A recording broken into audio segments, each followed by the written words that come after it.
दुनिया में बेशुमार औलिया किराम आए और क़यामत तक आते रहेंगे,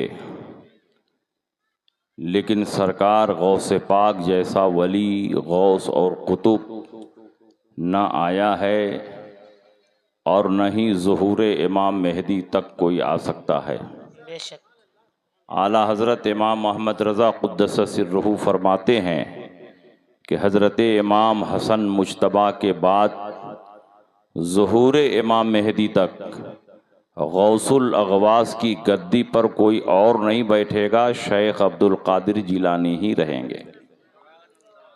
उनकी शान इतनी बुलंद है कि आपकी ज़ात पर जितनी किताबें लिखी गईं उतनी किताबें किसी भी वली, गौस और कुतुब के बारे में नहीं लिखी गईं। बेशक और जितनी करामतें आपकी उम्मत तक तवातुर के साथ मनक़ूल हुई, किसी और वली, गौस और कुतुब की करामतें इस कदर तवातुर के साथ मनक़ूल नहीं हुई।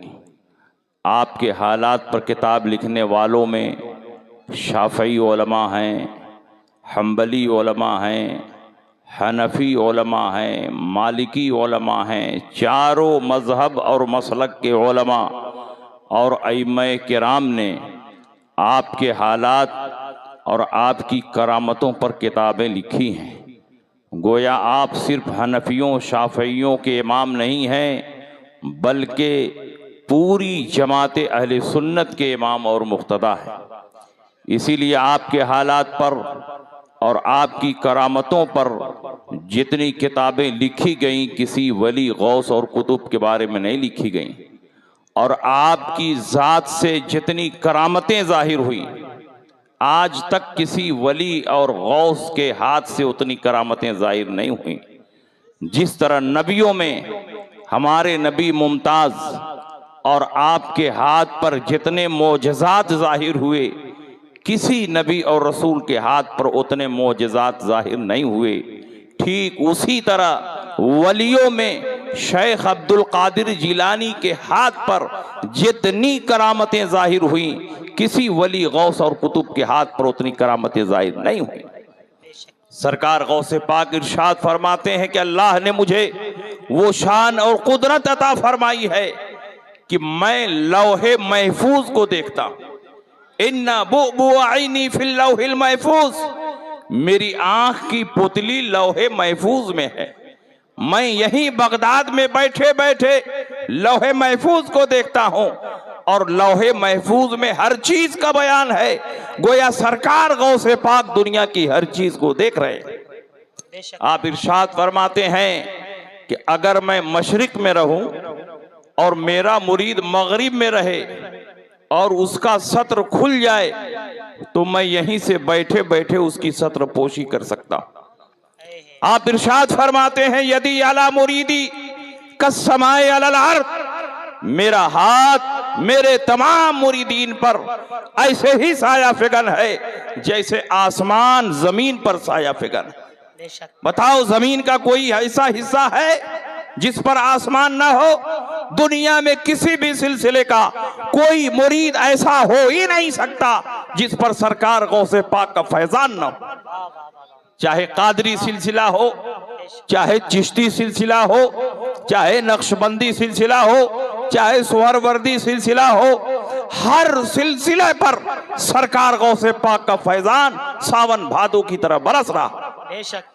आप इरशाद फरमाते हैं इन्नल इंस लहुम शुयूख, इन्नल जिन लहुम शुयूख, इन्नल मलाइकत लहुम शुयूख व अना शेखुल कुल। इंसानों के भी पीर होते हैं, जिन्नात के भी पीर होते हैं, फरिश्तों के भी पीर होते हैं, लेकिन मैं सिर्फ इंसानों का पीर नहीं हूँ, मैं सिर्फ जिन्नात का पीर नहीं हूँ, मैं सिर्फ फरिश्तों का पीर नहीं हूँ, व अना शेखुल कुल, मैं सबका पीर हूँ। इसीलिए हर पीर सिर्फ पीर है, लेकिन सरकार गौसे पाक पीराने पीर है। वाह वाह वाह, नारे तकबीर, नारे रिसालत, अजमते गौसे आजम, नारे तकबीर।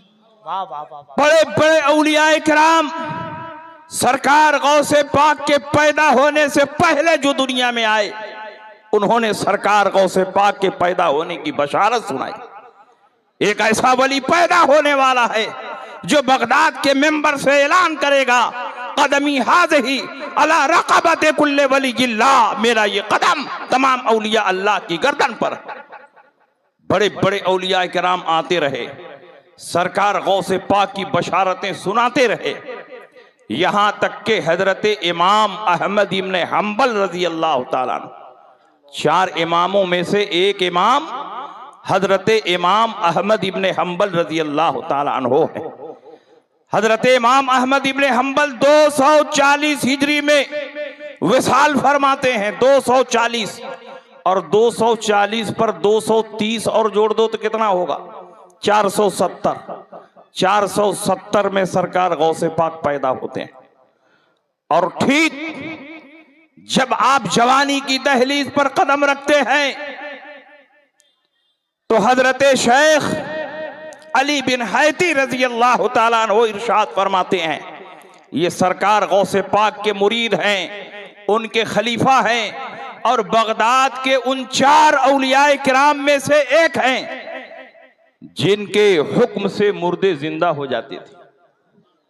सरकार गौसे पाक के मुरीद और खलीफा होने के साथ साथ अपने दौर के बहुत बड़े वली, अपने दौर के बहुत बड़े आरिफ बिल्लाह, अल्लामा शतनूफी रहमतुल्लाह अलैह बहजतुल असरार में लिखते हैं कि हजरत अली बिन हैती रजी अल्लाह ताला अन्हु उन औलियाए किराम में से एक हैं कि अगर उनके वसीले से तुम दुआ मांगो तो परवरदिगार आलम तुम्हारी दुआ फौरन कबूल कर लेता। हयातुल हैवान लिद्दमीरी में लिखा हुआ है कि अगर कोई मुसीबत ज़दा इंसान अली बिन हैती का नाम मुसीबत के आलम में अदब के साथ ले ले तो परवरदिगार आलम फौरन उसकी सारी मुसीबतों को दूर फरमा देता। नारे तकबीर, नारे रिसालत, फैज़ाने गौसुल वरा। हजरत अली बिन हैती रजी अल्लाह ताला अन्हु सरकार गौसे पाक की मजलिस में बैठकर तकरीर सुन रहे। सरकार गौसे पाक तकरीर फरमा रहे थे, अचानक अली बिन हैती की आंख लग गई, नसीबा बेदार हुआ और उनके ख्वाब में रसूल पाक सैयद आलम सल्लल्लाहु अलैहि वसल्लम तशरीफ लाए। अली बिन हैती ख्वाब में रसूल पाक सल्लल्लाहु अलैहि वसल्लम की जियारत करने लगे और इधर सरकार गौसे पाक अपनी कुर्सी खिताबत छोड़कर अपने मुरीद और खलीफा अली बिन हैती के सामने हाथ बांधकर खड़े हो गए और दुरूदो सलाम का नजराना पेश करने लगे। अस्सलातु वस्सलामु अलैका या रसूल अल्लाह। कुछ देर के बाद जब अली बिन हैती की आंख खुली तो देखते हैं मेरे पीरो मुर्शिद सरकार गौसे पाक मेरे सामने हाथ बांध कर खड़े हैं। शर्मिंदा हुए और कहा, हुजूर माफ फरमाएं, मुझे पता ही नहीं चला कि आप मेरे सामने हाथ बांध कर खड़े हैं। और सरकार गौसे पाक खड़े हो गए तो पूरा मजमा खड़ा हो गया। अली बिन हैती फरमाते हैं कि मेरे ख्वाब में रसूल पाक सल्लल्लाहु अलैहि वसल्लम तशरीफ लाए थे, मैं ख्वाब में सरकार की जियारत कर रहा था, इसीलिए मुझे पता ना चला कि मेरे पीरो मुर्शिद मेरे सामने खड़े हैं।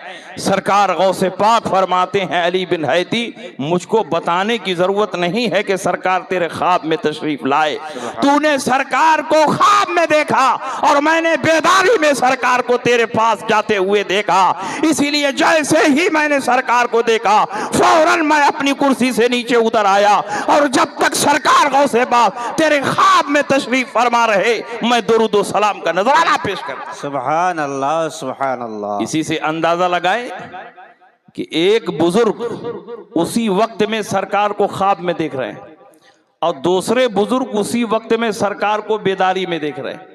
इसका मतलब कि अगर कोई सरकार दो आलम सल्लल्लाहु अलैहि वसल्लम को ख्वाब में देखे तो वो महज ख्वाब नहीं बल्कि 100% हकीकत है, क्योंकि अल्लाह के नबी ने इरशाद फरमाया, मन रानी फिल मनाम फकद रानी फइन्न शैतान ला यतमस्सलु भी। जिसने मुझको ख्वाब में देखा उसने हकीकतन मुझे को देखा, क्योंकि शैतान को भी ये पावर और इख्तियार नहीं कि नबी की शक्ल सूरत इख्तियार कर ले।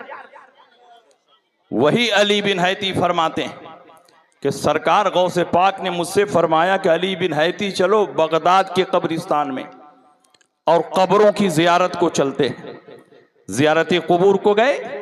आज जियारत कुबूर पर झगड़ा खड़ा है, जाना चाहिए कि नहीं जाना चाहिए। लेकिन आप देखें कई सदी पहले से जियारत कुबूर का सिलसिला चल रहा। खुद अल्लाह के नबी ने अपनी वालिदा मोहतरमा की कब्र पर हाजिरी दी। अल्लाह के नबी ने शोहदाए उहुद की कब्रों पर हाजिरी दी। सहाबा ने नबी की कब्र पर हाजिरी दी। और हर दौर के औलियाए किराम अपने अकाबिर की कब्रों पर तशरीफ ले जाते रहे। इसका मतलब यह हुआ कि कब्रों पर जाना शिर्क और बिदअत नहीं, बल्कि रसूलुल्लाह की सुन्नत है, सहाबा की सुन्नत है, औलियाए कामिलीन की सुन्नत है। हजरत अली बिन हैती फरमाते हैं कि सरकार गौसे पाक के साथ मैं भी गया। सरकार गौसे पाक ने मुख्तलिफ कब्रों पर हाजिरी दी और फातिहा पढ़ी। और सबसे आखिर में हजरत इमाम अहमद इब्न हम्बल की कब्र पर हाजिर हुई। बगदाद जब आप जाएंगे तो बगदाद में इमाम आजम अबू हनीफा की भी कब्र है और इमाम अहमद इब्न हम्बल की भी कब्र है। इमाम अहमद इब्न हम्बल का विसाल 240 में हुआ और सरकार गौसे पाक 230 साल के बाद 470 में पैदा हुए और जवानी की दहलीज पर कदम रखने के बाद का यह वाकया। तो तकरीबन 250 साल के बाद का यह वाकया है कि इमाम अहमद इब्न हम्बल की कब्र पर आप हाजिरी दे रहे हैं। देर तक फातिहा पढ़ते रहे, मुराकबे में गर्दन झुकाए रखी, आंखों को बंद कर लिया। अली बिन हैती फरमाते हैं अचानक मैंने देखा कि इमाम अहमद इब्न हम्बल की कब्र मुबारक फट गई, शक हो गई और इमाम अहमद इब्न हम्बल इस जिस्म हकीकी के साथ बाहर तशरीफ लाए।